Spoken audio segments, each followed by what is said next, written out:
Assalamu alaikum. So now we are discussing direct and indirect proportion. Okay. Direct and indirect, जिसे आप inverse भी कह सकते हैं, indirect proportion. ठीक है. यहाँ पे I have taken two examples I have taken. अब हम सबसे पहले तो जो चीज़ है ना, डिसाइड हमें ही करनी है क्वेश्चंस पढ़ के कि ये डायरेक्ट होगा या इनडायरेक्ट होगा.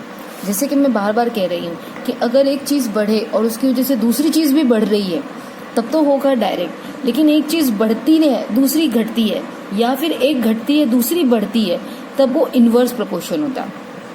इसीलिए मैंने यहाँ पे जो एग्जाम्पल लिए ना, वो स्पीड, टाइम और डिस्टेंस, इनके रिलेशन से लिए. आप लोगों को ये फॉर्मूला अपने साइंस में भी पढ़ा होगा, that speed is equals to distance upon time. ये एक फॉर्मूला है, speed is equals to distance upon time.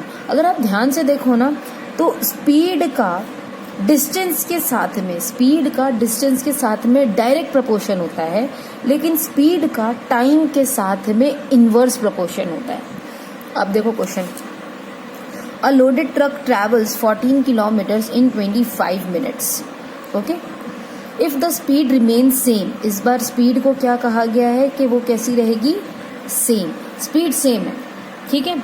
How far can it travel in 5 hours. एक तरफ तो है हमारे किलोमीटर्स, दूसरी तरफ है हमारे पास में टाइम इन मिनट्स. ठीक है.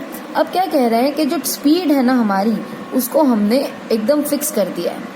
ओके, तो इसे कुछ इस तरह से समझिए कि 25 मिनट में 14 किलोमीटर्स ट्रैवल किए जाते हैं.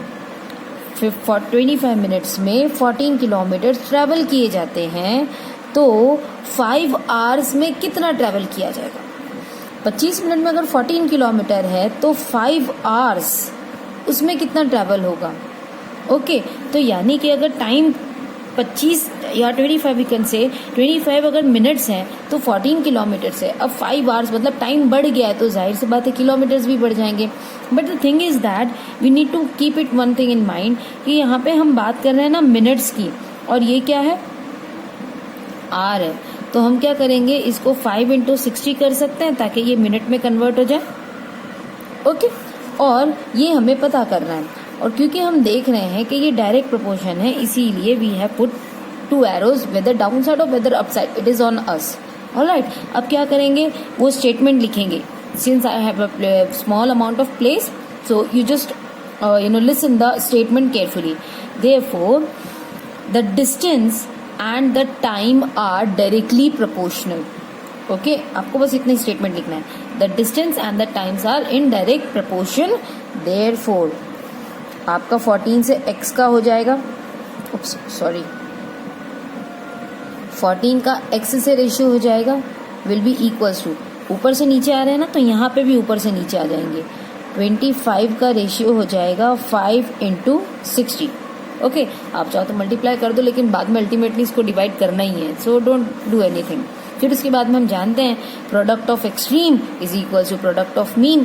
तो यानी कि ये क्या हो जाएगा, 14 × 5 × 60, एक्सट्रीम और ये एक्सट्रीम का multiplication is equal to product of mean, यानी कि 25 मल्टीप्लाई बाय x.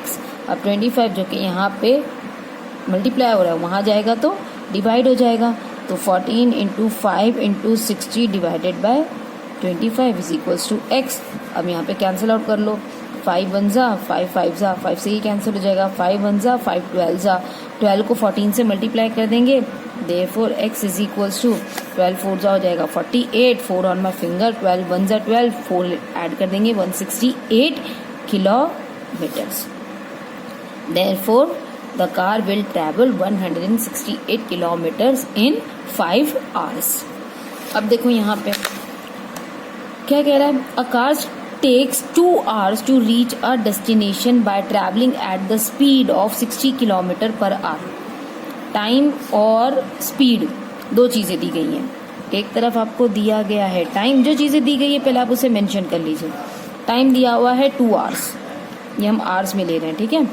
टाइम दिया गया है 2 आवर्स, स्पीड दी गई है किलोमीटर्स पर आवर. किलोमीटर दिया गया है 60 kilometres per hour. Okay, now after that how long will it take, कितना टाइम लगेगा उसे, यानी कि हमें x यहाँ पे लिख लिया। When the car travels at the speed of 80 kilometres per our की स्पीड से चलना है। अब देखो, अगर हम 60 किलोमीटर्स की स्पीड से चलते हैं तो किसी एक पर्टिकुलर डेस्टिनेशन पे पहुंचने के लिए 2 घंटे लगते हैं। लेकिन अब हमने क्या किया, 60 से हमने स्पीड को बढ़ा दिया। स्पीड बढ़ा दिया मतलब क्या होगा कि अब आपको टाइम कम लगेगा। एग्जाम्पल आपको याद होगा, मैंने कहा था कि मैंने आपको कहा कि मैम के ऑफिस में जाओ, आप चलते फिरते गए तो कितना लग गया, 5 मिनट लग गया। वहीं पे मैंने एक स्टूडेंट को और भेजा, जल्दी फटाफट जल्दी जाकर आओ, तो वो भाग कर चले गए। भाग के जाने में डेफिनेटली टाइम कम लगेगा, है ना। तो क्या हुआ, पहले वाले की स्पीड कम थी तो टाइम ज़्यादा लगा, दूसरे वाले की स्पीड ज़्यादा थी तो टाइम कम लगा।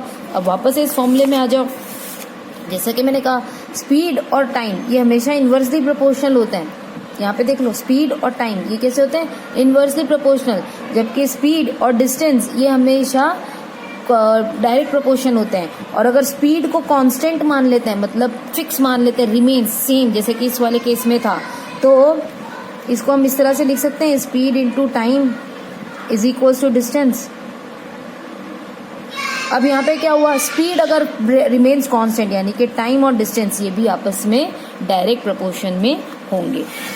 अगर ज़्यादा डीप में नहीं जाना है तो उसके लिए आप अंदाज़ा लगा सकते हो कि अगर स्पीड बढ़ रही है तो जाहिर सी बात है टाइम कम लगेगा, स्पीड स्लो है तो टाइम ज़्यादा लगेगा। तो इसीलिए ये कैसा है, इन्वर्स प्रोपोर्शन। इन्वर्स प्रोपोर्शन में एक एरो डाउन एक एरो अप। अब क्या करेंगे, इसको लिखेंगे that there is a inverse proportion between the time taken and the speed of the car। तो हम लिखेंगे उसके बाद में 2:x is equals to 60:80। Product of extreme that is 2 into 80 और product of mean that is x into 60। I hope you are able to see it. Let me right.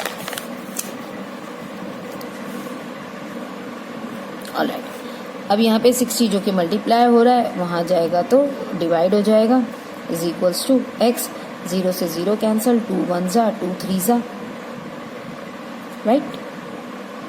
और अब आपका आंसर आएगा इसमें। I think I have done any mistake. 2:x, oh I'm so sorry, it should be 80:60। I'm really very sorry because it's a inverse proportion। तो अगर मैंने 2 से x का लिया तो यहाँ पे मुझे 80 से x का लेना होगा, not in this way। Okay, तो अब इसे सॉल्व कर लेते हैं। यहाँ पे हो जाएगा product of extreme that is 2 into 60 और ये हो जाएगा product of mean that is x into 80। तो ये हो जाएगा 2 into 60 upon 80 is equals to x, 0 से 0 कैंसिल, 2 1 जा 2 4 जा, 4 को 6 से डिवाइड करोगे तो 4 1 जा 2 बचेंगे, 4 5 जा, x is equals to 1.5 hour. 1.5 घंटा लगेगा। आप देख सकते हो टाइम ऑलरेडी कम लग रहा है। Okay, so this was direct and indirect proportion.